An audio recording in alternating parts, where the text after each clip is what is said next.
Off and running on a Tuesday. It's the 12th of August. Welcome inside the vault for a Ravens lunch hour live stream. I'm Bobby Trossett. This is Sarah Ellison. I apologize for the technical difficulties and hence a delay to the start of today's show. It's brought to you by our friends at Be More Around Town. If you could on the way in, please like the video, subscribe, hit that notification bell, do the things that help us make this channel go on a daily basis. Sarah, there's a lot going on right now. My driveway is being paved, my mother's driveway, courtesy of me, which I'm really excited about. That job's going to get done. Todd Monken's at the podium literally as we speak. It's coordinator press conference day, and everything's been pushed up, including practice, because of Michael Phelps and Ray Lewis being on campus at the facility. So, yeah, that'll be discussed at the end of the show.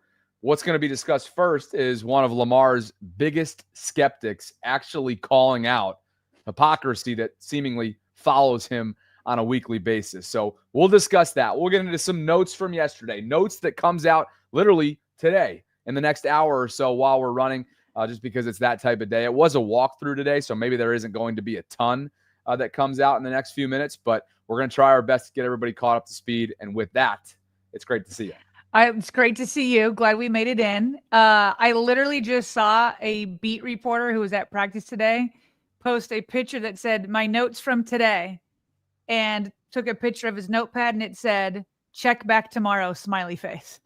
So that's how much that, like, the last 2 days of practice have really been, walkthroughs basically, and shells, and mostly kind of walkthrough type stuff, mental type stuff. Harbaugh called yesterday's practice a mental walkthrough. Today it was all about the stars of Ray Lewis and Michael Phelps coming out. And like you said, the coordinator's talking. So we're going to buy ourselves some time. We're going to keep an eye on what's being said. We've seen some from Zach Orr already. So that's why we'll do that part in the second half of the show so that we can get all this filtered in.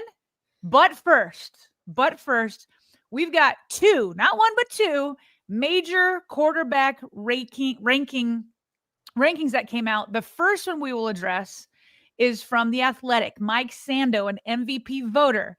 He does what ESPN did a couple weeks ago, which is that he polls 50 inside the NFL offices, the executives and the coaches, and puts quarterbacks in tiers plus ranks them.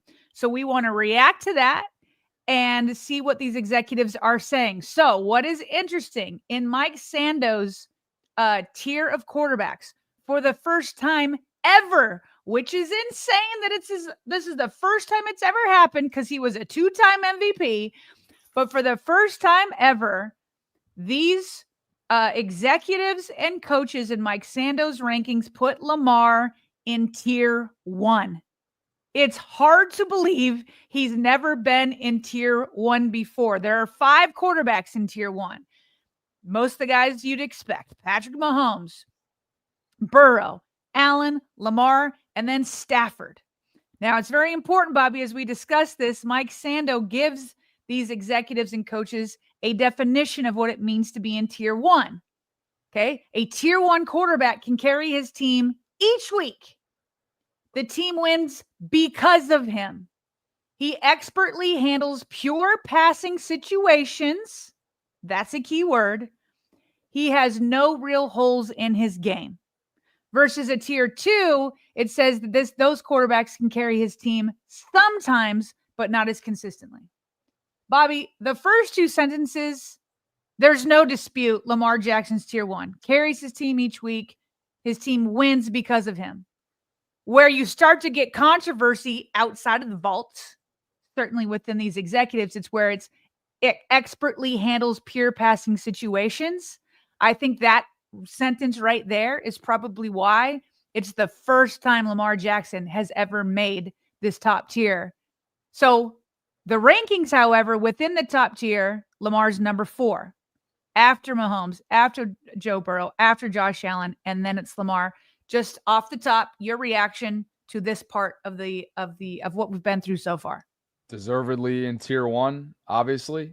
A little bit outdated, or I guess late to the party. Yeah. Yeah, that's more like it. Late to the party. This is the 4. This is the core 4, all of whom are in the AFC that are jockeying for position, and the 3 below Mahomes are all trying to dethrone him.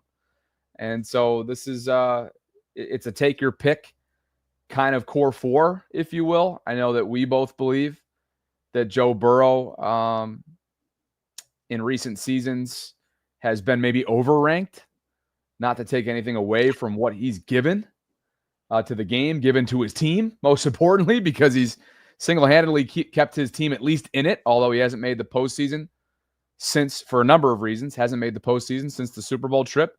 So those are some of my initial thoughts on the list.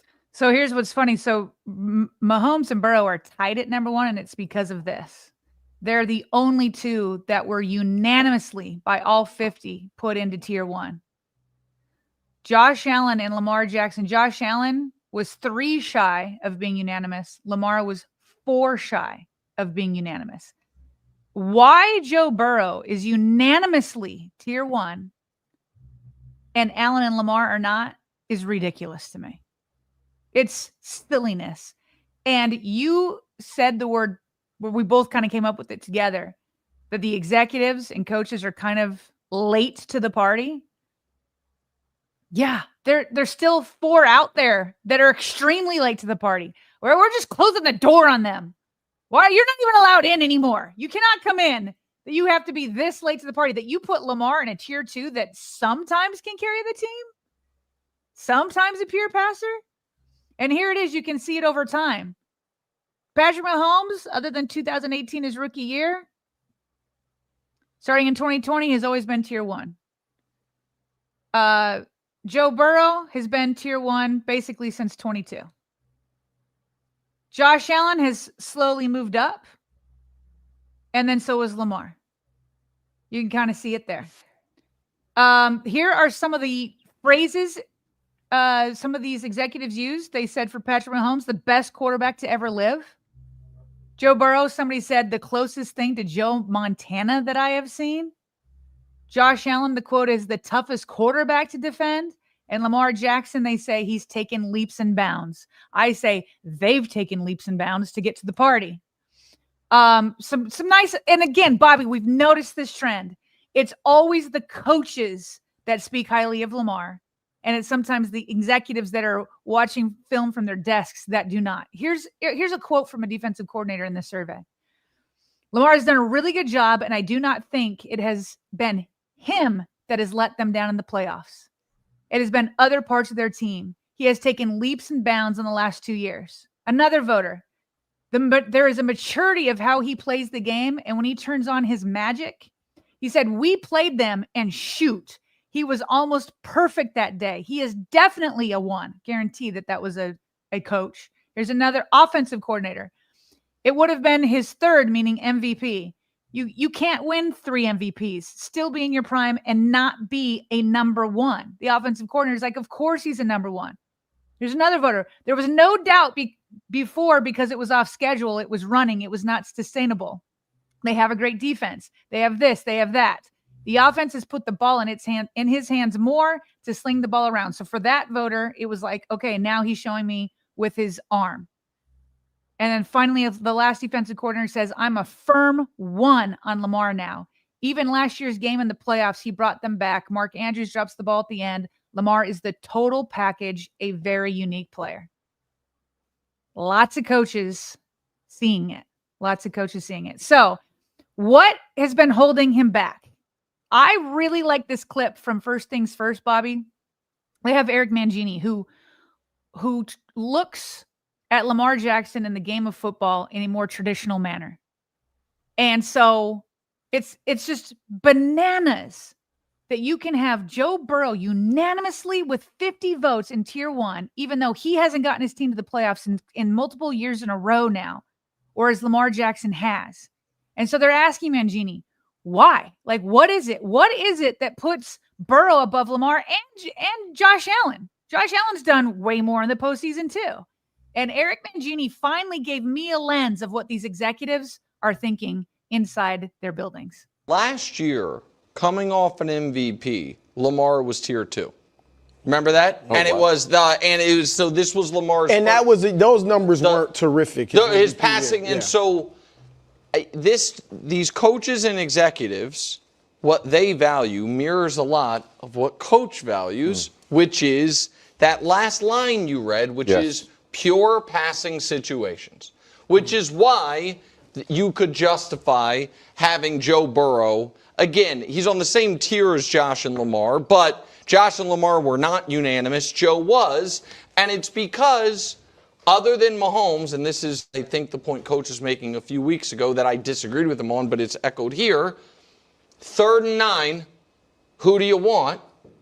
That these GMs are saying, I'd like that guy. Now, I don't think I'd rather have Josh Allen than any quarterback but Patrick Mahomes, because in 3rd and 9, he can throw it, but he also can run it for those 9 yards. Like him running for a first down on 3rd and long, not only is it not crazy, it's pretty typical. Yeah. And so I just think Josh has more ways to hurt you and is not as flawed passer as he was early in his career to where it dips down. But that's, to me, the way I read this. But when you look at the definition, it's what I talk about all the time, where the whole stadium knows you have to pass. Who is that guy that can go in there and be the most effective in that moment? And obviously, Patrick gets the nod over Burrow because he's done it in the biggest moments and he's done it so consistently. But then Burrow's the next guy. We're from a pure passing perspective, which is the most important trait of the quarterback. Joe is the best next pure passer, and I would agree with the 2 levels after that, where I think Josh is a little bit better than Lamar is from a pure passing standpoint. Your thoughts, Bobby? Entitled to his opinion. As a former coach, he's stood by that, as you kind of said, for years and years and years, the traditional lens with which he sees the game, with which he evaluates the quarterback.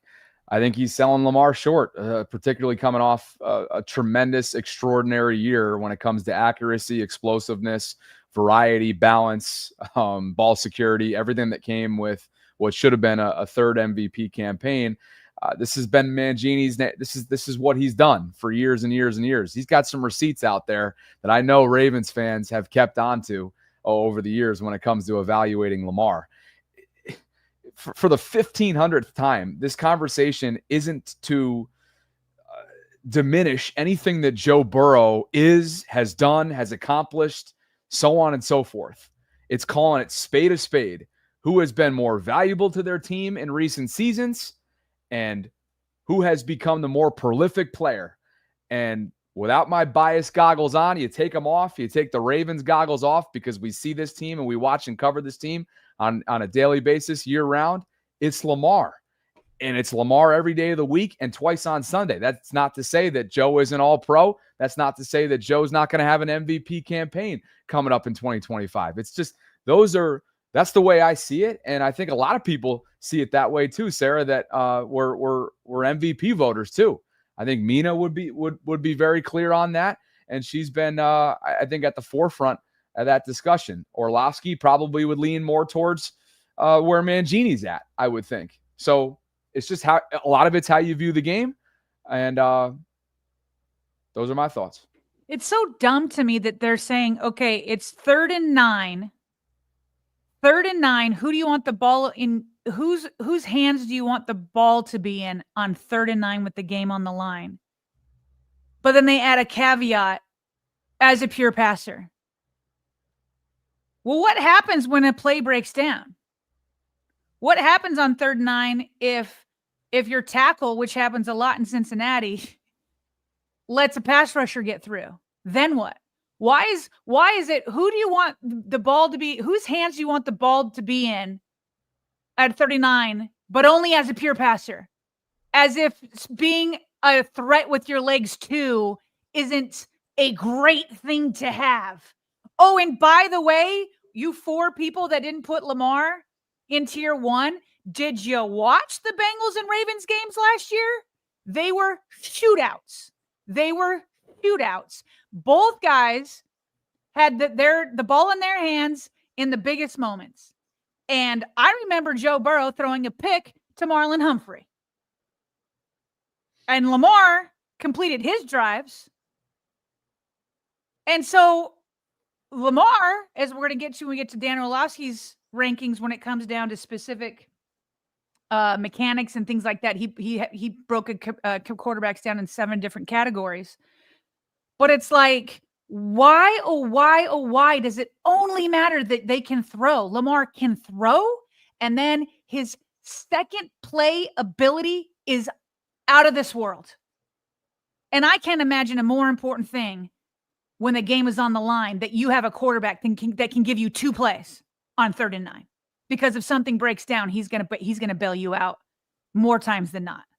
So the criteria through which they're looking is so outdated, Bobby. It's such a great point that you pick up on. Like, 3rd and 9 is never a guarantee. Yeah, you want to pass on 3rd and 9, you would think, but it's never a guarantee based on what happens with the other men on the field in front of you that you're going to be like, it has to be a pass. There's no guarantee of that. Yeah. There's no guarantee that a pass will lead to success on that based on what happens. Like you said, with a play breaking down, off schedule stuff, penalties, backing it up, you never know. And so there's nobody that extends plays. There's nobody that gives plays, broken plays, that is a fighting chance, more so than I would say Lamar and Mahomes. Mahomes has this freakish ability to sort of slither his way through the pocket, right? Extend plays, throw off schedule, throw off kilter, off different legs. He shovels it to Kelsey. I mean, the guy's incredible. He's a wizard. Lamar, in a different way, from a pure athleticism standpoint, and the craftiness and sort of the magician-like behavior with which he acts, like in the pocket, he is just as much of a unicorn. And I would even put Josh in that category, just right below those guys in terms of his escapability. Burrow doesn't have that. Burrow is more mobile than I think he gives than he gets credit for, Sarah. But he's not in that category with them. Now, I know they're talking about pure passing. Believe me, I know that. They are obsessed with the pure passing angle of this conversation. To think that it starts and ends on 3rd and 9 with pure passing is crazy. Crazy talk. And do you want to know what will really put in perspective how outdated some of these guys' thinking is? When you have Nick Wright calling out your hypocrisy. Nick Wright is about to call out the hypocrisy of putting Joe Burrow above him and Josh Allen. And with Lamar, it's been in the biggest moments, can he perform? And up till last year, now I know he had those 2 drops, but up until last year, hadn't beaten Pittsburgh, right, and in big moments, hadn't come up big. So now, as you go into this next season, are we going to get the Lamar that can come up in big moments, or are we going to get the Lamar that doesn't?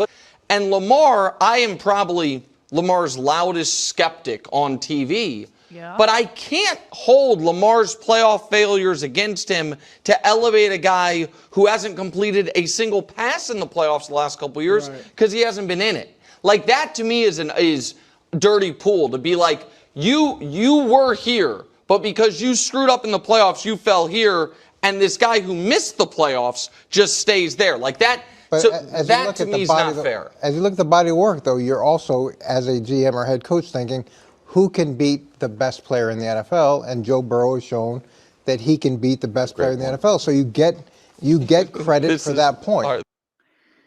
There it is. There it is. Eric Mangini just spoke it. He just spoke what we've all been saying is ridiculous. We knew that Joe Burrow was riding on these fumes of beating Patrick Mahomes a few years ago. But guess what? So did Jalen Hurts, and he's in the second tier. He's in the second tier. Nobody wants to give him credit. Nobody's putting him in the first tier. And so when Nick Wright has to explain it to executives that it's like it's dirty pool, the loudest skeptic, the biggest hater that there might be on TV, as he's even owning right there, even he's having to explain it. How can you keep putting this against Lamar? Eric Mangini's like, well, in the biggest moments, is he going to show up? Well, is Joe Burrow even going to make it to the big moments? Is he even going to make it? He did it once several years ago. And Eric Mangini spoke it. He goes, well, he did beat the greatest player. Okay, well, so did Jalen Hurts. It doesn't mean that Lamar can't. But that is it. Those are the 2 reasons. They're saying, who do I want to have the ball in their hands as a pure passer on 3rd and 9, forgetting that Lamar's second play ability. And then it's Joe Burrow once beat Patrick Mahomes, but he hasn't been to the big moment since. and Lamar has. We knew it, and Eric Mangini just confirmed it. I needed a refresher, Sarah, on the Mangini receipts that exist out there. And so I did a quick little search while you were speaking, and I found this sucker. From November of 2023, Lamar was, of course, in the middle of his second MVP campaign, first year under Todd Monken. And at the time, again, November 7th, 2023, for those of you who are following along with this date, Mangini said this about Lamar. Quote, I love his completion percentage. I think it's fantastic. I don't love his 9 touchdowns. In his MVP year, he had 36 touchdowns. The reason I'm coming around on Baltimore is what they're doing defensively, and boy, were they great in 2023, but Lamar was just as good. And he goes, the reason I'm coming around on Baltimore is what they're doing defensively, not what they're doing offensively. And a couple notes that I threw into this tweet. They were on a 4-game win streak at the time, Sarah. And of course, Mangini was on first things first, as he still is. Mm-hmm. And over that 4-game win streak, the Ravens were outscoring their opponents 130-49 with just 6 Lamar touchdowns. And I went on to say the Ravens are winning games without him having to be Superman. And at the time, we were all thrilled about that. Remember, he was playing point guard at that point in the 2023 season. And I went on to say, to judge him based on a metric like number of touchdowns without providing the context for all of the production around him that he's directly facilitating is laughable. I took a little bit of a license when you just can't speak because there's so much happening in front of you. I took a little bit of a what's the word I'm looking for? Liberty? No. I don't know what you're going for here, bud. Help me out here. I took a little bit of a I just like fire. I'm just like looking for the word. I took a little bit of a wow. This is insane. I can't just even explain hey, thank you, Daryl. Son of a jab. I took a little bit of a jab at him. I thought you were saying I took a liberty to go at him a little bit is where I was going, but a jab. Okay. Oh, I'm out of breath after not being able to figure that out. Okay. Point is, Mangini's been on this train for a long time in terms of underappreciating Lamar, I would say. Yes, agreed. Now, I do have another quarterback list, and this is Dan Orlovsky going through different categories of quarterbacks. But before we do that, I feel like I saw a few super chats come in reacting to this first quarterback list. Should we do that first? Yes, we should. James Green became a channel member earlier on in the show. So James, welcome to official Voltron status. Sod Blitz 3445 says, first things first, said Josh Allen on 3rd and 9 because he's a threat running. Yeah, they did say that. And he is, but probably not as big as a threat as Lamar. They do it differently.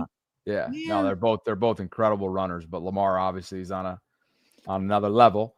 Whiplash 4 says, called the Burrow MVP in May. Am I a ball knower? Do you think the media gets tired of discussing quarterbacks for 6 months each offseason? Because I do. LOL. Sod Blitz 3445 for you. It says Burrow has always had all pro wide receivers. Lamar is not. And Brousseau made that point. He's like, listen, Chris Lamar, Broussard? Chris Broussard, both were, or he was like, both Lamar and Josh Allen have always done it with, at best, average wide receivers. Although back in the day, Allen had Stephon Diggs in pretty good form. But yeah, Lamar's done it. I would say right now the receiving core would be ranked kind of average. But back in the day when he had his first MVP, they were bottom of the league, near bottom of the league, something like that. And yeah, Burrow's always had these all-pro wide receivers, and that just needs to always be taken into context. God King is here. What's up, God King? Pure passers. Lamar has the 4th highest pure passer rating in the history of the NFL.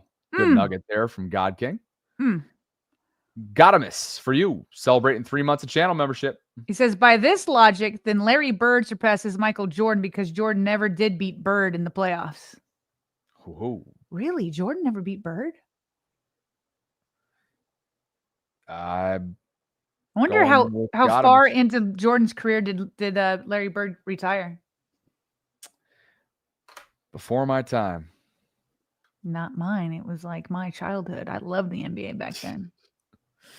Gotta appreciate that.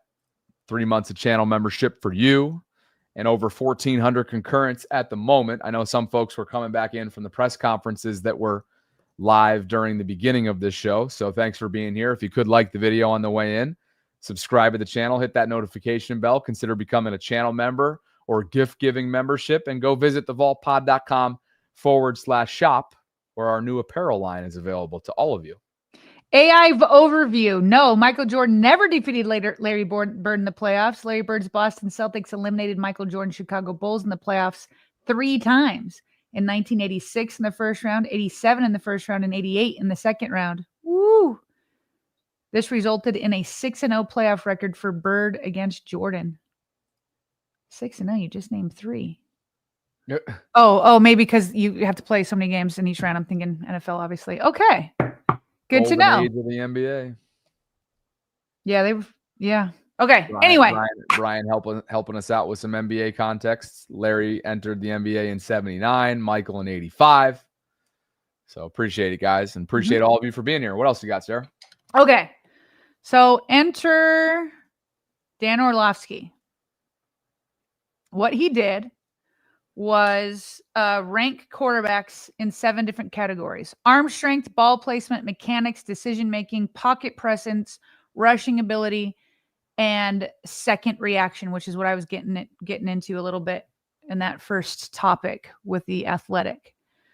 So arm strength, just to be clear, when he talks about this, it's not just who can throw the ball 60 yards, although that's part of it. He's saying who can throw it on a rope 15 to 20 yards, because you can't loft it. You got to get it there or the defenders are going to be able to intercept it. So anyway, he's got Josh Allen with the #1 arm strength, followed by Mahomes, Justin Herbert, and then Lamar Jackson. Lamar, man, he just has that flick of a wrist and it'll go flying. It's kind of crazy. So, okay. Sure. Arm strength. Okay. Ball placement, which ball placement is more than accuracy, according to Dan Orlovsky. It's making sure that the receiver is the only place that is the only person that can get it, and that you're setting it up for extra yards after the catch. Okay. So for ball placement, he's got Joe Burrow #1, Jaden Daniels #2. Who's #3 here? And Lamar Jackson's #3. Okay. So far, Lamar has been in the top 4 in both these categories. Mechanics. What do you know? He's got Joe Burrow #1 for the second category in a row. Then he's got Jaden Daniels again. #3 is Matthew Stafford, and then #4 is Lamar in mechanics, which, by the way, I think mechanics is what people used to always get after Lamar about. So I think being #4 has been a night and day difference from like his first year for sure as a rookie. And even from 2019, like he's just gotten better and better and better. Everybody's talked about making sure you got the base and all that kind of stuff. And I think he's gotten a lot better. But what's great about Lamar is that he doesn't have to have perfect mechanics. It's part of his greatness. You know what I mean? That he can do these, weird kind of sidearm throws or, on the run, all that kind of stuff. Decision-making. For the third category in a row, Dan Orlovsky has Joe Burrow #1, Josh Allen #2, and then Lamar #3.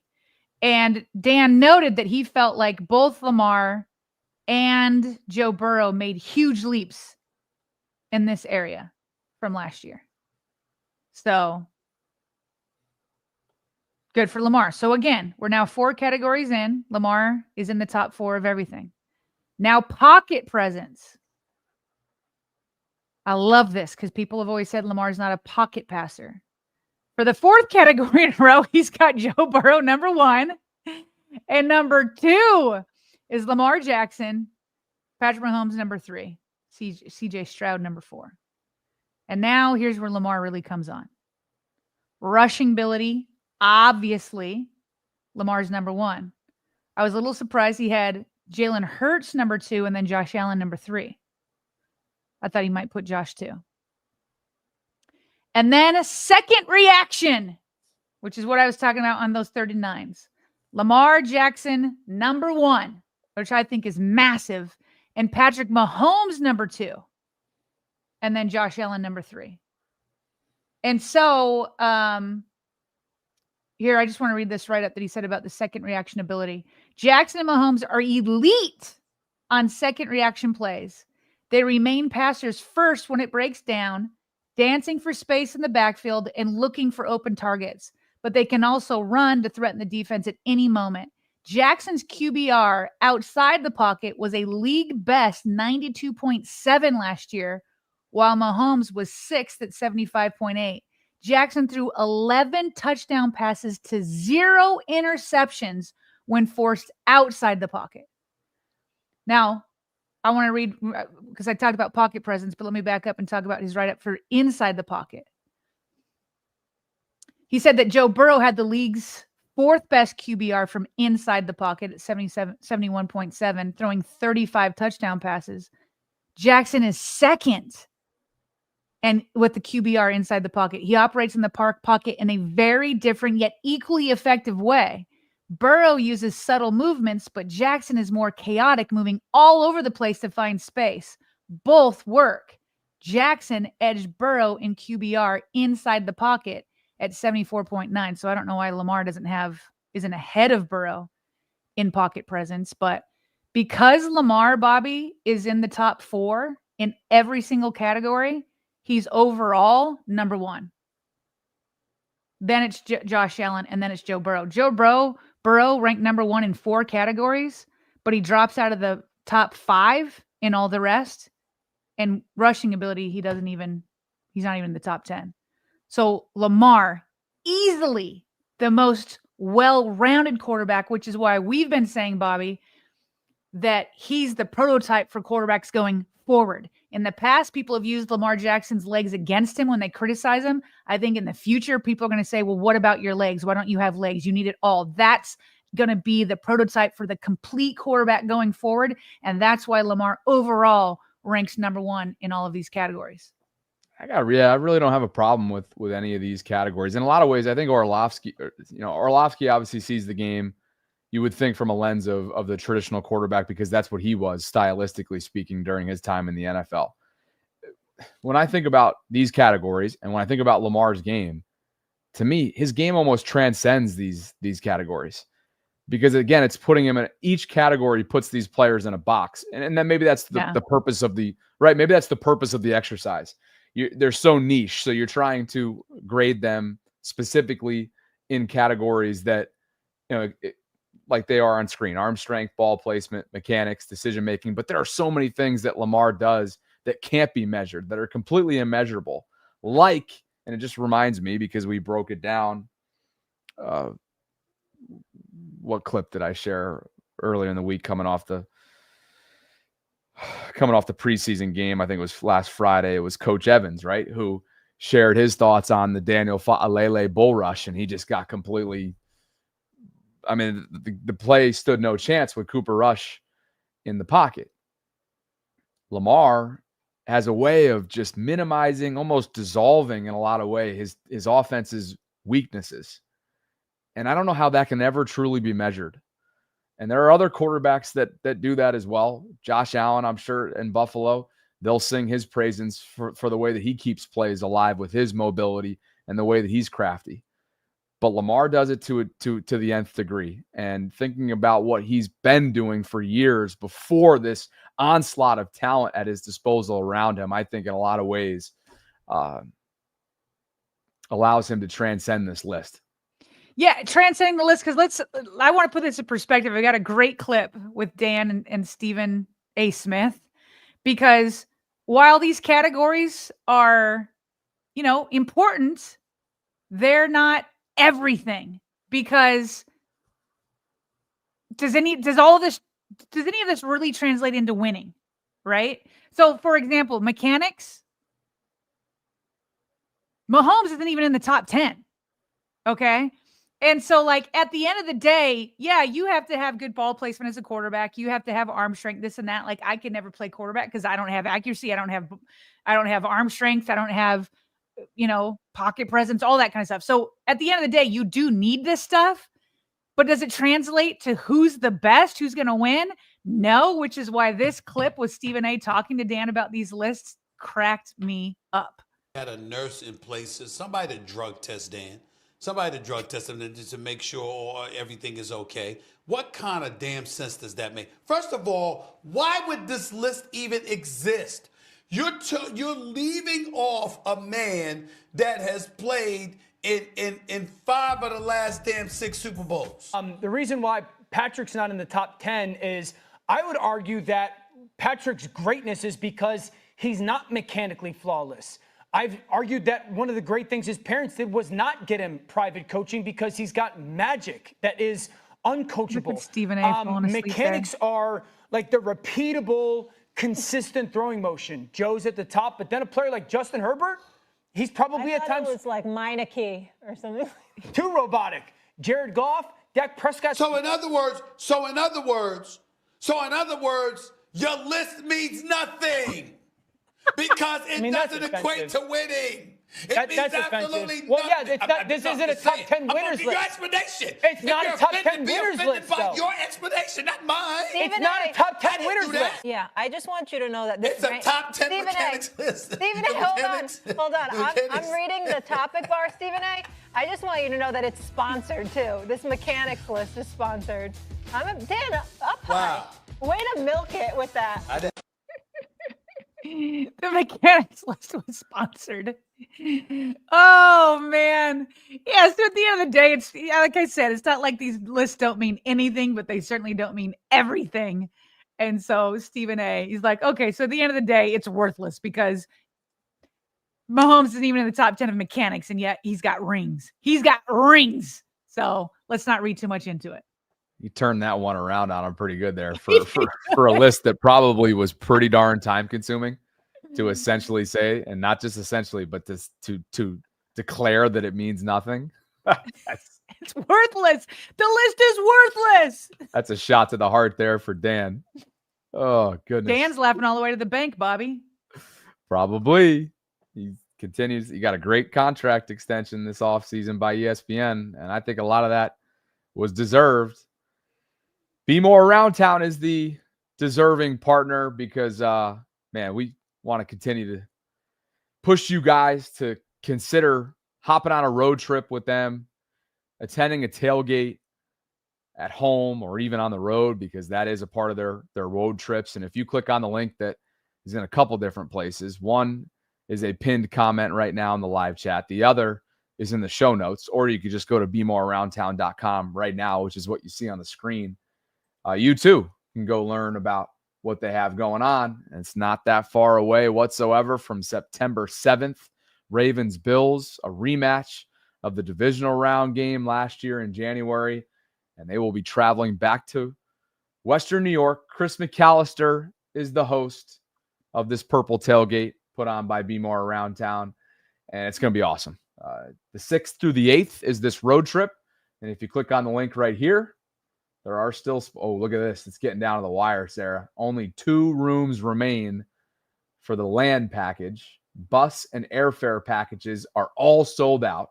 There is a tailgate only pass. So if you plan on getting there up to Buffalo, up to Orchard Park on your own, the tailgate only pass is still available. One of the many road trips, including Green Bay, Minnesota, Miami, you name it. Take your pick. Those are all available to you. I know I'm really circling this one. I know I keep talking about this, Sarah, but I'm circling this one. It's Ravens. It's Lions. It's Monday Night Football. It's at the bank. It's coming up in September. The tailgate's going to be insane. Here are all the different packages that Brian and his team have available to you. BeMoreAroundTown.com. And oh, by the way, if you decide to go on a road trip with them, here's what they're going to give you as a Voltron. 2 complimentary VIP purple tailgate passes to a 2025 home tailgate of your choice. That's what awaits you if you book a full Ravens away trip experience with Be More Around Town and you let Brian know via email, brian@BeMoreAroundTown.com, that we sent you. You can redeem it through email. It's that easy. For the road trips themselves, all you got to do, book your spot, pack your bags, and show up. And Sarah, it was great catching up with C-Mac a couple weeks ago, and I know he's going to be ripping and roaring for Bills Ravens in enemy territory.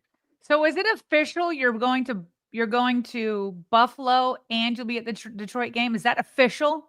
Buffalo's not. I'm not going to Buffalo. I'm thinking just Detroit, and then I'd like to go on the road to Miami, but all that's still in the works behind the scenes. Okay, good. Yep. I don't want you going to Buffalo.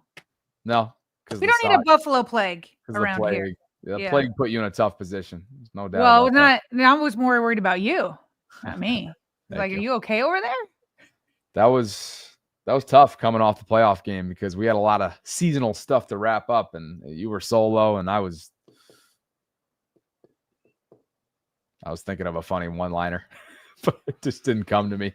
If look, the scatterbrain today is very frustrating, but there is an insane project going on, and it's shaking the entire house. Bulldozers over there at your house. I can't even think right now, so my apologies.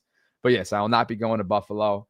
And for those of you just tuning in, the driveway is being repaved and they're demolishing all the gravel before the paving part. So that's what's going on upstairs right now. But let's get caught up on some super chats before we do anything else.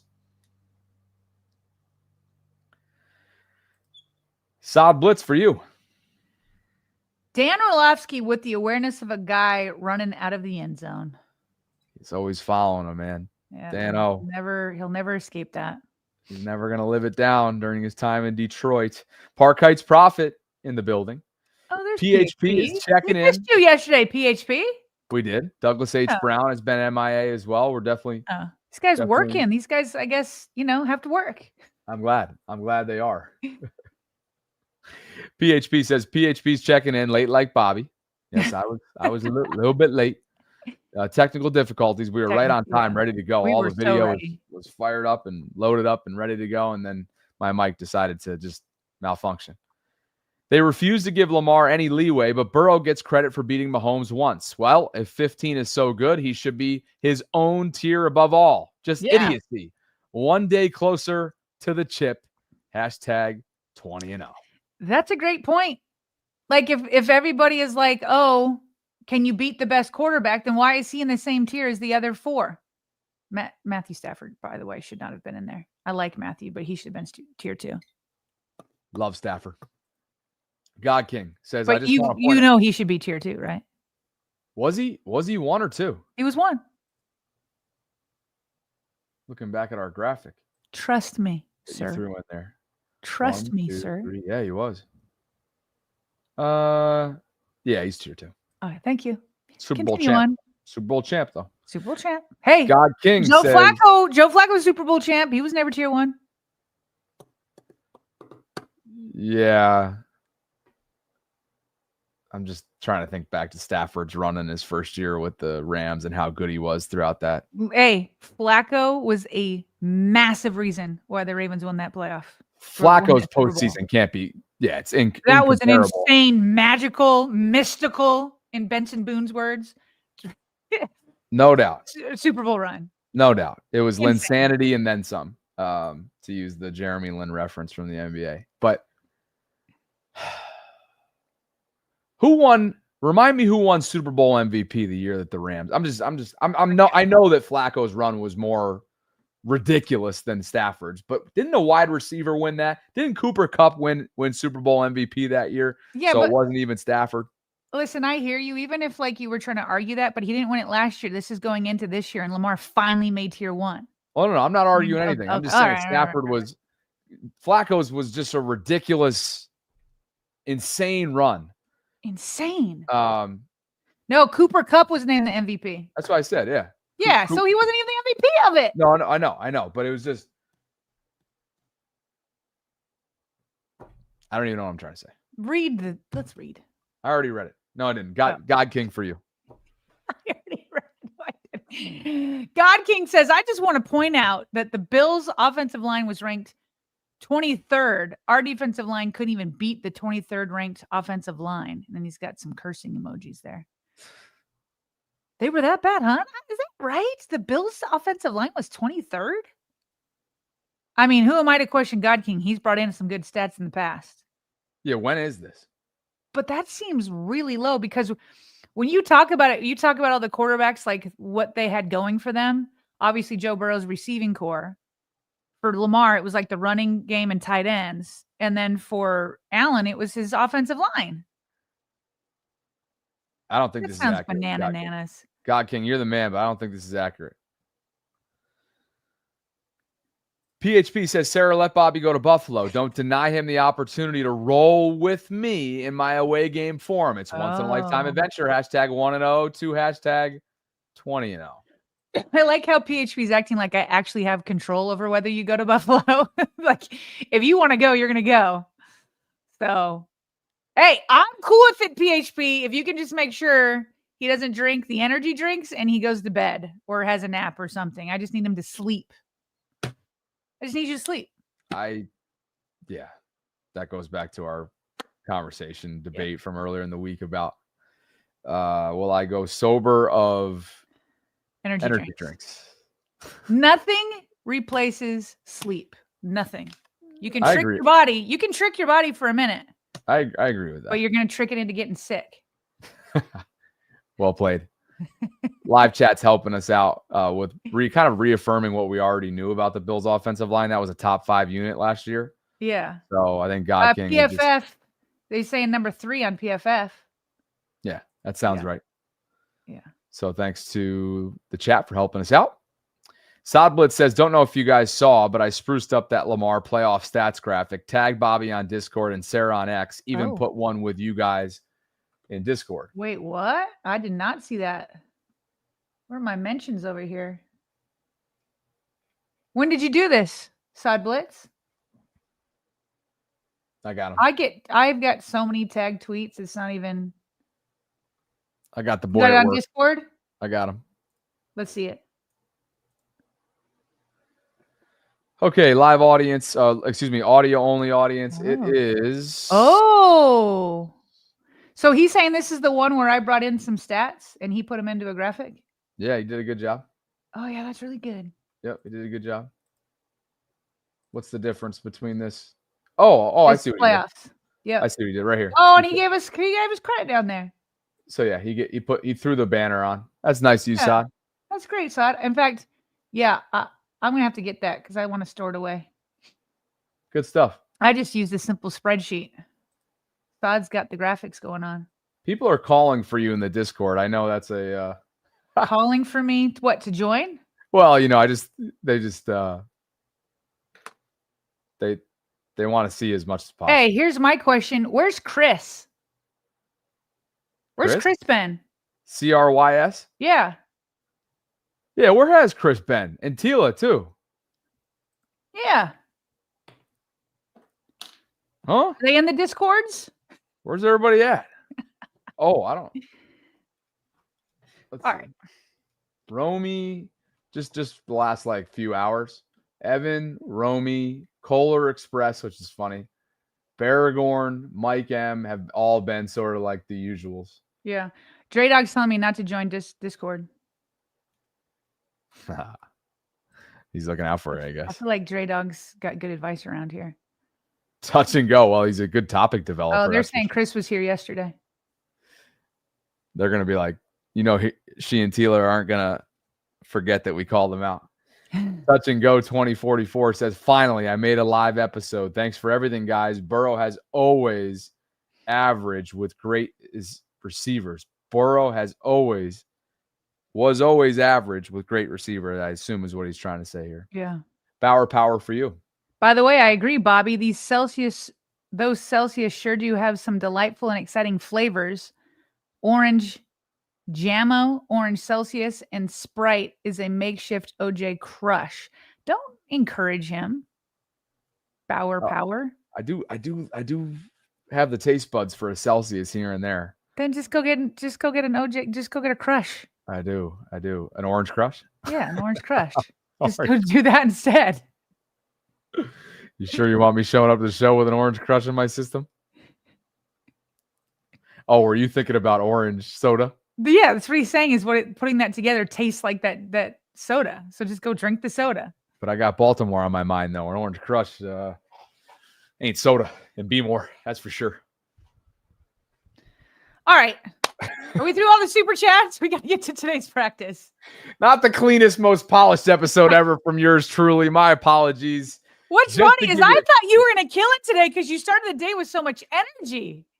I'm very energized. And just to peel back the curtain, then we got to get to our next piece.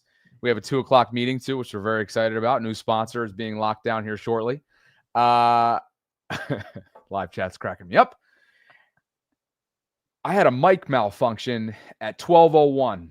We were ready to press our intro and go, and it took 20 minutes to try and figure out what the heck was going on. And I tore out our equipment's everything. And when it goes south, it's hard to, but once the red light goes on, Sarah, as they say in TV, nobody can know what's going on behind the camera. And today I failed at that. So my apologies, but I'm very excited about what's going on in the yard. We have a driveway paving going on. Tori and my mom are in Saratoga dress shopping, so they have no clue what's going on, which makes it even more exciting. Anyway, thank you guys for being with us on this Tuesday. Over 1,800 concurrents at the moment. Please like the video, subscribe, hit that notification bell. Consider becoming a channel member, gift-giving membership, or supporting the Vault apparel line by visiting thevaultpod.com/shop, all of which you can find in the show notes below. Sarah, Tuesday has been pretty darn fun at One Winning Drive. Michael Phelps, 23-time medalist and all-time most decorated Olympian, showed up. Baltimore native as well, huge Ravens fan, was in the building. Ray Lewis, Hall of Famer, 2-time Super Bowl champ, all-time Raven, was in the building as well. And here they are kind of bopping around, hanging out on the facility. Ray and DeAndre Hopkins having a word with each other, and there's about to be audio right now. Think of somebody who is tall and lengthy. For me, I had 6'7" wingspan, and I'm only 6'4", so you need somebody with a big reach. And you don't want to be really barrel-chested, so I don't know. Kyle Hamilton? Yeah. Lanky enough? I could see Kyle. It would take a lot, though. It would take a lot. To be an Olympian, I mean, I went 6 years without missing a single day in the pool. So yeah, y'all know the grind, but this is a different grind. You're gonna see today what it is. It's like individual tubs that was used for guys. Michael Phelps getting a tour of the new pools, and obviously, as you just heard there, audio was ever so slightly low, but Ravens Productions was catching up with Michael, Sarah, asking him which Raven would best translate to swimmer status, and he really couldn't give him a concrete answer. I guess Kyle Hamilton can be in the conversation. That He's was rangy. funny, though, how he's like, yeah, I guess he could be, because he kind of described Kyle Hamilton, so I think it was good for Cassie to be like, yeah, okay, Kyle. He's like, I guess. And then he just kind of flexed on him. He's like, but do you even know? He's like, I know you guys work hard around here. I know you grind. He goes, but I was in the pool every day for 6 years. Every day. It's like, it's a different level is what he's basically trying to say. The wingspan is absurd from It Phelps. is absurd. 6'4" height, standing-wise. 6'7" wingspan. And, oh, by the way, it's a big week in the Baltimore area, especially for those of you who are into golf, because the BMW Championship takes place at Caves Valley. So Michael and Ray, pictured here, courtesy of Ravens Productions, with two professional golfers, Andrew Novak and Chris Gotterup. Michael Kim, who's a very popular Twitter follow, also on site. And there on the right-hand side, as you saw in the video that we just spliced together, is Ray and DeAndre hanging around, catching up with one another, and a lot of royalty going around at One Winning Drive. You want more royalty? This is my favorite clip that came out. I sure appreciate Michael Phelps being there. Appreciate the star power there. But how about Ray Lewis coaching up Lamar Jackson for a minute on the field? Every time. I'm making you come out of that spot every time. Because I know how dynamic you are from the spot. So I want you to be rattling everywhere. Yeah! Then I got my harness over here. Hunting.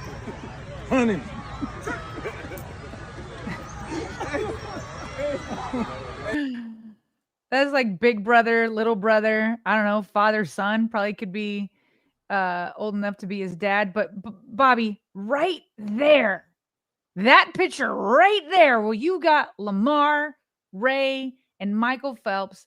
There aren't any bigger Baltimore icons right now. I mean, that's it. Lamar is the new face of the franchise, taking it over from Ray, who had it for almost 2 decades. And so to see him out there and him being like, look, let me tell you what's going on in my head as a linebacker and what would throw me off. And Lamar picks it up right away. To see them hugging, like, it doesn't get much better than that. It doesn't get much better than that, especially on like just a nice sunny day in Baltimore where they're taking it easy. They're going to kick it up a notch pretty soon, getting ready for this Dallas game. They'll put the shells back in, all that kind of stuff. But I'm here all day, every day for a Ray Lewis and Lamar Jackson collaboration. This is the stuff that I think a lot of people are craving, right? That type of little conversation, even though it was sort of towards the end of that clip, joking and playful. You already know these guys are having conversations behind closed doors, and there's rapport there, and there's a relationship there, and there's a mutual interest in one another there, I would think. So, yeah, to see this kind of royalty in one photo, fun time of year. The Ravens moved up everything, which is why we've been so all over the place today with a 10 a.m. practice and then media availability that begins right at the start of the show. It's just, that's how today was. And a lot of this was due to, I'm sure there's going to be more content to come, Sarah, because remember, Marlon Humphrey just a couple weeks ago was the one who put together and spearheaded this invitation to Michael to try and teach the Ravens how to swim. Right. And well, the practice was much earlier today. Usually we don't get these press conferences until about 3:45. And so they moved it up. And the reason being is even the Today Show was there kind of chronicling Michael Phelps being there. And obviously I'm sure they'll get Ray Lewis in there. So I'm excited to see what the Today Show comes up with. But they moved practice just for this, and this all started with the social media clip of Marlon Humphrey and company in the pool saying, hey, come teach us how to swim. And by the way, Zach Orr, who's now the Ravens defensive coordinator, but former teammate, former inside linebacker with Ray Lewis, Zach Orr talked about what it was like for him and the defense to have the GOAT back in the house. I mean, obviously, Ray Lewis is an iconic figure, man, iconic sports figure. And then to have a guy of that magnitude as a person and as a player, to be part of our organization, to come back, I mean, I enjoyed it. It's a surreal moment for me. I grew up watching him as a kid, so he has plenty of pictures, plenty of honors around the building. So I think it's great for guys who haven't had a chance to meet him or see him up close to feel his presence, man. And his message was good. It was about, don't skip any steps. The preparation is what's going to lead you to success. So it was a great message from him. It was fired up. I didn't know he was coming in. Zach, so much. You didn't even know he was coming. Meanwhile, Bobby, with all this star power, Ravens got great news today. Great news. We felt like it was coming because All-Pro Kyle Hamilton has been out for about a week. Yesterday, he was seen running on the sideline, which is usually a pretty good indicator that he'll be back. And what do you know?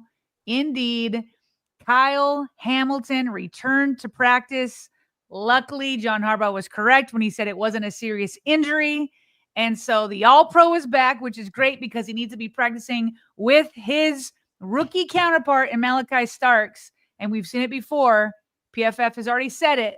They think this will soon be the best safety duo in football. I certainly think they have the ability to do so. It just needs to come to fruition. But right there, love seeing that these two are going to be back on the field together. Well, right on cue yesterday, Malachi popped. He picked off Lamar for at least the second time this offseason. So there he is going up and getting it. And no tackling, obviously, in this portion of practice. But I think, Sarah, one thing that really stood out to me, and I would encourage everyone to go check out the All-22 recent breakdown on some film from the Colts game. I think it was only about 10 or 12 snaps that you guys are going to have to help me out because he doesn't brand himself as his actual name. But the host of the All-22 channel did a great job, I thought, of showing already the chess piece that they view, meaning Zach Orr and his defense view Malachi Starks as. And so the fact that, he and Kyle almost have some similarities in their game when it comes to the variety and the different packages they can be deployed in is fun to watch. And I think he's just continuing to show that while early on in the offseason, Sarah, we can remember Harbaugh being like, I think he's getting his terminology down. He's not flashing yet. He's not quite, popping off the page at you, if you will, because of that learning, the processing of the game. You're starting to see maybe the mastery of that portion of it. And now the processing is leading to playmaking very early on. But it's exciting to see that trajectory that Malachi's on. Absolutely. Like I just, I thought it was a good sign in the preseason. He really didn't play that many snaps, right? Which I think that if the Ravens felt like he needed those snaps, that he still needed to like mature a little bit more, that maybe they would have played him longer, but he wasn't out there for long, which I think speaks a mouthful of what the Ravens coaches think of him and his development already. Other highlights from, again, Tuesday's practice, which really the last couple days have been chill, not a ton ramped up. You see Lamar connect with Mark Andrews, and there goes, was that Cooper Rush or Devin Leary hitting an undrafted rookie there? And then here comes Lamar again with the arm angles, that flick of the wrist that we talk about, hitting Devontae Walker, who continues to make his impact felt in practice. And that looks like Washington. Yep. Yeah, so the undrafted rookie Washington caught that from, who hurled that thing? Cooper Rush. 15. There you go. Cooper Rush is 15. So just some highlights there. And then there were also, again, it was a very, very quiet day. Jeff Zaribek described it as not a ton of practice highlights. A lot of work for the twos, meaning the second stringers. A lot of running plays. The Ravens' first team offense ended a 2/minute session with Jackson and Hopkins connecting for about a 40-yard touchdown. So Lamar and D-Hop continue to kind of try and find that on-field chemistry. You know that the off-field chemistry more than exists, but starting to translate, Sarah, onto the on-field work. Meanwhile, David Ajabo went to the podium yesterday, and he feels like he's got really just his first season where he's not worrying about injuries at all. If you think, obviously, back after he was drafted or before he was drafted in his Michigan Pro Day, he sustained, it was an Achilles, right? Achilles injury. And then the Ravens were expecting him back the next year, but then he had a knee injury. And then last year, I don't know. I don't feel like there was much, but he really didn't catch fire. So in his mind, this has been his best offseason. Remember, he came on late to football, started playing football late in high school. So here he is talking about how he has felt this offseason. Definitely, man. It's my first true offseason healthy. I feel like myself, feel confident, just kind of letting it rip, man. Not thinking about, rehabbing, man. I'm just thinking about football, man. So I feel like I'm doing good. Just keep getting better day by day. Good for him. He also went on a service trip to Nigeria this offseason and came back with a ton of perspective. I really appreciated that part of his press conference. He's just an introspective guy, Sarah. He's nice as can be. And I think none of us are rooting against the guy. It's just a matter of, hey, when is now? Because your time's got to be right now, given where he is in his rookie contract window, given where the outside linebacker room currently sits, and given really the flyer that they took on him in the second round when he dropped because of that Achilles injury several years ago that you just referenced. So it's hard not to root for the guy. It's just, I think a lot of folks have been wondering, when is that time, and can it be now for big number 90? It's with Mike Green kind of coming on. It's like a definitely full outside linebacker room. You've got Kyle Van Noy, Odafe Owe, and Tavius Robinson. Those are your top three. Mike Green may push to be in the top whatever, but right now as a rookie, you kind of put him at number 4. And then you've got Ajabo and Adisa Isaac. Am I missing anybody? Did you list them off again? Kyle Van Noy, Odafe Owe, Tavius Robinson, Mike Green, David Ajabo, and Adisa Isaac. Now, they may only want to keep 5 outside linebackers. And so if so, it's Adisa Isaac or Ajabo. If they keep 6, that's fine, but they're going to have to play some special teams. So, and then you're going to take a spot away from a different position. So he's got to prove that he's worth either that 5th or even for them to keep 6. Although I just don't, again, if they don't play special teams, I don't know how you can justify that. Yeah. If the top 5 are all healthy. Sure. Yeah. Sure. And one of those players that you mentioned is a bona fide lock, maybe on the verge of a breakout double-digit sack, dare I say, type season. That's Tavius Robinson. And he was he met with the media yesterday, and the Jarrett Johnson comparison came up. He's somebody that I like that. Tavius has studied. He's somebody that also wears the same number as JJ did back in his day.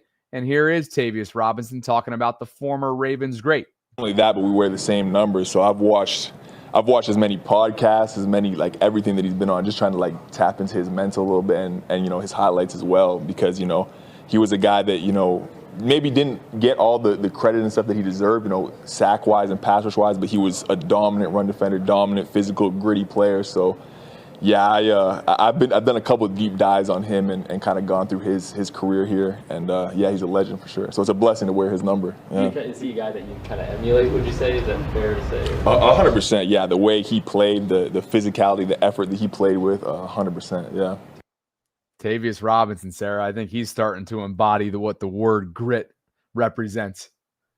Man, honestly, that is not a bad place to be, to try to, like, mirror your game to Jarrett Johnson. For those that didn't, like, follow him, for sure Jarrett Johnson was known for just doing the dirty work.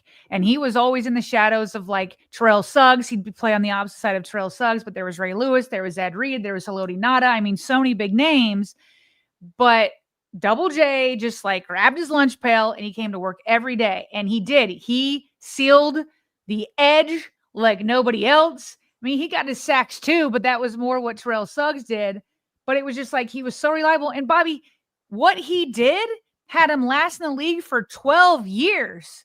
Tavius Robinson right now is, like, in the shadow of big names in Baltimore. Like, Roquan Smith's a bigger name, and Kyle Hamilton's a bigger name. And right now, Jair Alexander's, like, the flashy guy, the new guy that's kind of taking all the attention. And so there's Marlon Humphrey. There's Justin Madubuike, who's gotten the big contract, all that kind of stuff.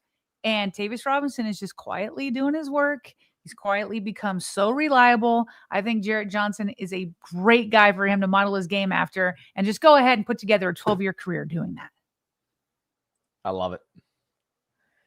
All right. Shall we pause and get caught up on super chats, then quick hits, then patrons, then bounce? I like it. Cool. God King making hold himself accountable. Said it was 2022. The comment that he referenced earlier on about the Bills' offensive line being 23rd.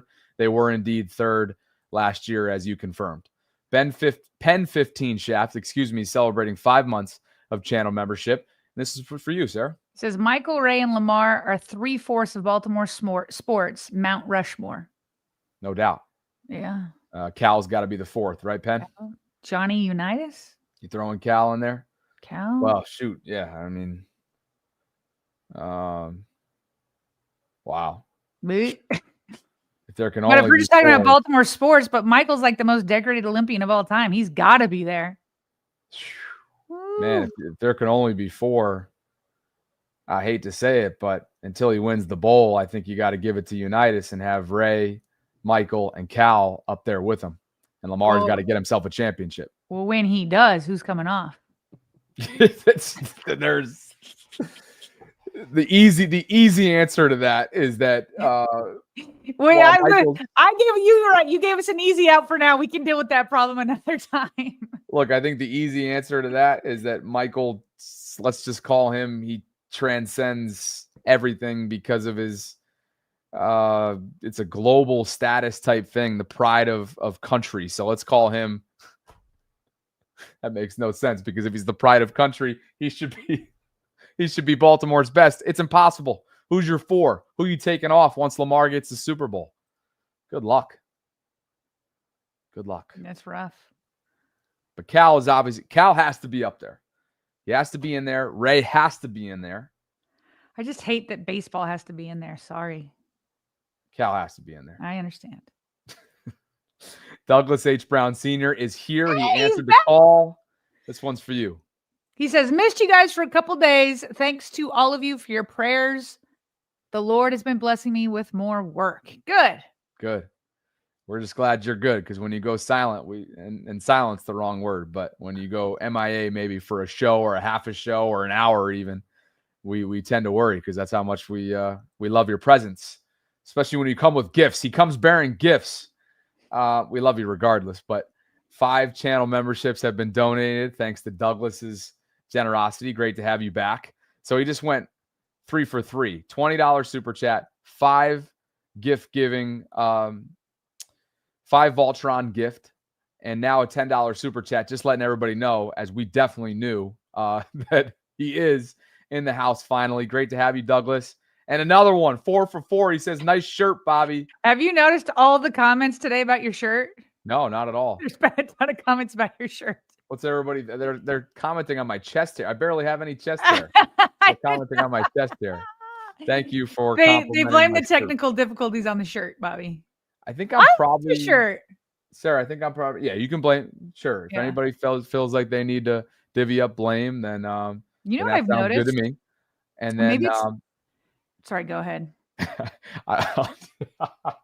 Your face is funny.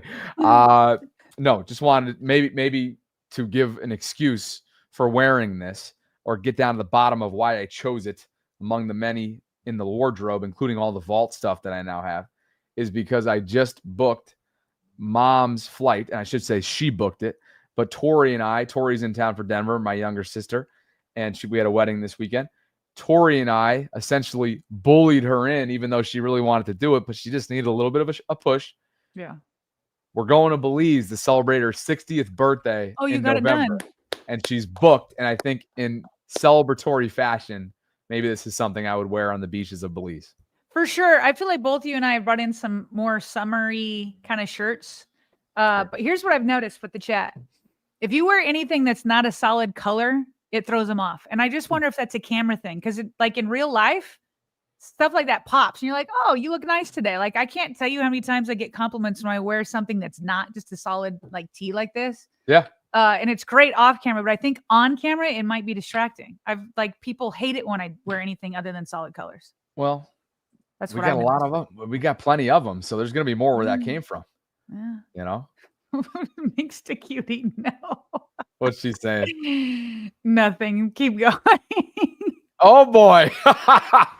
Hey, and at first I thought, oh, she's just trying to gas Sarah up. But then I realized I'm the only one that's got a button down on. Yeah. What's going on, Minx? Sod Blitz says, I will never forget him leveling Ward on that drag, meaning Jarrett Johnson. And Samuel McDougall, 3786, checking in. He said you forgot Gervonta Davis, boxer from B-More. You'd have him in your Mount Rushmore, Sam?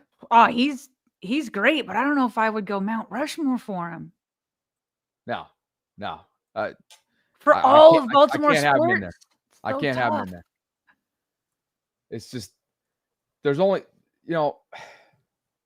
this is the hard part about the Mount Rushmore discussion. Somebody's getting disrespected. Right. Somebody's getting snubbed. Somebody's getting, is discluded a word? No. Somebody's not being included. Excluded is the word you're looking Thank you. for. Thank you. Somebody's being excluded. That doesn't show you where I'm at right now, And look who's in the building coming up on our Vegas your trip. Boy, your guy. Jake Asman has arrived. He's actually our guy. He got me to the Super Bowl too. There we go. He's evolved. He's evolved into our guy for sure. Yeah. And I'm gearing up for a Vegas trip with him in a few days. Looking forward to that. Jake covers, for those of you who aren't aware, the Jets, the New York Jets, full-time in the YouTube space, has a massive community. And we appreciate him very much. Good to see you, Jake. What are you laughing at now? The chat. Tora says, de-excluded? Oh, I know. I'm just terrible, aren't I? Just terrible. Unbelievable. And of course, everything's got to follow, since I don't want Gervonta in the in the Mount Rushmore. Of course, we all know how everybody reacts to that. Amazing. Yep. No surprise here. That's making me laugh today. I like what they got going on today. It's got to be until Lamar wins the Super Bowl. That's the easy out. I think we know that. Yeah. It's got to be Cal. It's got to be Ray. It's got to be Michael. And it's got to be Unitas. I think that's the 4. Now, what are those? How do you feel about, because you're more the baseball guy than me, those who are arguing that the consecutive game streak wasn't all in Baltimore. How do you feel about that? Oh. How do I feel about that in terms of his legacy? Meaning that he should get excluded from Baltimore, Mount Rushmore. Well, wait a second here. What? Can you rephrase that so I'm all on the same page here? I told you I'm not the baseball person. I saw a comment that said that his consecutive game streak wasn't all in Baltimore. Is that true? Meaning Cal. where the games were played? Meaning, I don't know. He was a lifetime Oriole. Oh, maybe that was it. I don't know. And then, of course, all the games weren't played. Like, I don't know who commented that. All right, but just move on, because clearly I picked the wrong chat to pick up on, because I haven't followed baseball. All right, you're good. Okay, more people are saying Cal has to be. Well, there's a debate going on whether you can take him on or off. That's for sure. Here's the crazy part about this. There's a lot of people that will feel snubbed. Ed Reed would be snubbed. Brooks Robinson would be snubbed. I mean, we can go on and on and on. Katie Ledecky's from Bethesda, isn't she? Katie's career is still underway as well, as is Lamar's, which is another excuse for him not to be on there. His career has not yet been completed. So for right now, just for the record, and then we're going to move on. For me and my money, it's Cal Ripken, it's Johnny Unitas, it's Ray, and it's Michael. It's my Baltimore Mount Rushmore. Jonathan Ogden, thank you, James, would be snubbed. And we could go on and on and on. Gervonta would be snubbed. So we can make those of you that are coming after me thinking I hate the guy. Not his biggest fan, but what are you going to do? Okay, quick hits. And I pulled this one in on LeJohntay Wester, the rookie return specialist who showed up and showed out, Sarah, and probably won himself the job, even though the team won't say so, in that preseason opener against the Colts. Well, guess what? PFF liked what they saw. An 84.1 overall grade, Sarah, earned him the nod for the highest rookie wide receiver, not just from what he did as a return guy, but he also hauled in a couple catches for, I think, over 40 yards. So well done from him. He has officially burst onto the scene. It is awesome for him. I didn't see it, but they talked about Wester at the presser today. I'm curious what Chris Horton had to say about him, but like, this is not shocking at all. Wester was like the highlight of that game, and certainly one of the highlights of the whole first week of the preseason. Save. Remember, you didn't know that one? Save Shedeur Sanders. Dave, thank you for helping me on that one. There you go.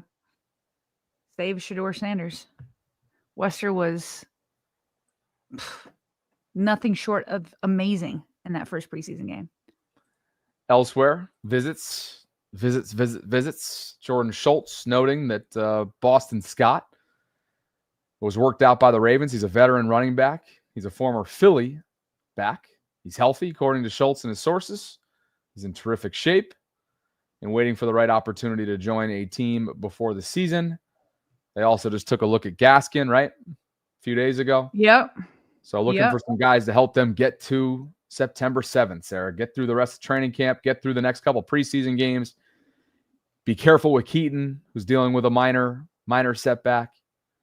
And we don't know if it was a setback to his knee, just a minor injury that we know of so far. That's not serious, according to John Harbaugh. Well, right. When I say setback, we don't know. I wanted to be clear. Yeah, we don't know. We don't know. Something that's setting him back, not necessarily with the ACL that he's almost 2 years removed from come December, I think it will be.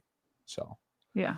No, I mean, keep all those guys, Justice, Henry, and Keaton. I don't need to see him for the rest of the preseason. I don't need to see him. Yep. And just to reiterate, it is BMW Championship Week in Baltimore, an exciting time for golf fans. The top 50 players descend on the Caves Valley. Boy, it did not disappoint several summers ago. Bryson DeChambeau and Patrick Cantlay went toe-to-toe. It was an awesome event. I'm sure it's going to be a lot of fun, and hopefully you guys going out there, stay hydrated, enjoy yourselves, and enjoy the best golfers in the world coming to Baltimore County, because this is going to be a blast. Park Heights Prophet says this might be a good idea. We need 2 Mount Rushmores and be more. It's hard to have one that combines Orioles and Ravens when both have had some of the greatest ever at their positions. Ray, Ed, J.O., Lamar, all of whom we've mentioned. Cal, Brooks, both of whom we've mentioned. And I failed to mention Eddie Robinson and Earl Weaver, who absolutely should be on that list as well. So maybe that's the way we get away with it, Sarah. It's a Ravens. But the only problem is that you can't put Phelps on either of these lists. You can't. You can't. We're going to have a swimming one too. A what? A swimming one? Yeah, we're going to have this. Yeah. And what's fun about having just one for all of Baltimore is it does make you have to make tough decisions. Well, I tell you what, if we're doing this, then do a Maryland one, and it can't be any of the big 4 sports. And now we have Michael Phelps and Katie Ledecky who can represent that very well. Yeah. So. Yeah. And just to reiterate, not that it needs repeat, but the live chat was upset with whoever you read that comment on related to Cal. And so, yes, the consecutive game streak, we know darn well got it. That he spent his entire career as an Oriole, is a Hall of Famer, has his rightful place in Cooperstown, and that consecutive game streak was absolutely untouchable, will go untouchable, I would think, for the rest of the time. And he is absolutely on that if we're putting all of Baltimore into the same Mount Rushmore, you better believe he's got his spot. Let's get some patrons in there. Hunter Crystal Clear and Carl Skinner, thank you both for believing in what we're building. This is your monthly shout out because of the support that you give us through Patreon. We greatly appreciate you both. Patreon.com/RavensVault podcast is where you guys can learn more about what we're offering inside this channel through Patreon if you're interested. So go check out the show notes below. And thanks to Crystal and Carl for the continued support that you guys give us. Wow. What an episode, huh? Yeah. Kind of went down roads I didn't expect. A Baltimore Mount Rushmore discussion I did not expect. It's always, we know how those go, Sarah. Those are, in a lot of ways, those are lose-lose discussions. Yeah. because it does get to a point where some people just can't seem to avoid becoming offended by whatever Mount Rushmore we come up with. But I guess that's the name of the game. Yep. So that's why Evan says he was in attendance for the game that ended the streak. That's insane. Who was? How old were you then, Evan? Oh, nice. Evan was. What a time. What a heyday for baseball in this town. I wasn't alive, but I mean, I was lucky enough to learn from the encyclopedia and a Baltimore historian when it comes to sports, Keith Mills. Yeah. I feel like I was there because of some of the stories that he used to chronicle. Was really lucky to have him at my disposal when I started my radio career at BAL. So anyway, we got to go. We have a meeting in 15 minutes that we're excited about, and you guys will learn more about if we ink this, which we already have. That's cool. Evan's got both tickets framed and signed. That's dope. Awesome, Evan. Where'd you get it signed from Cal? I know he's been super visible over the years, so maybe that was after the fact, after his playing days were over. But thanks to all of you for spending some time with us on this Tuesday. Sarah and I will make sure that anything that happened today, that took place today outside of attendance and whatnot that we've already discussed, is addressed in Wednesday's episode. That's just kind of how things go when a 10 a.m. practice is held and a 12 noon at the start of our show press conference. So all of that will come in the form of Wednesday's live stream. We appreciate Be More Around Town for the continued support and the opportunity to sponsor this show and continue to work with them. Sarah and I will have much more on that, and BeMoreAroundTown.com is where you can find more opportunities for road trips and upcoming tailgates. So for Sarah, I'm Bobby Trossett signing off from this Tuesday Ravens Lunch Hour live stream. Thank you for your patience today. Apologies for the technical difficulties out the top. And Sarah and I will be back with you on Wednesday at noon, if not before. And as always, Voltrons, thank you guys for spending some time with us here inside the vault. We'll talk to you soon.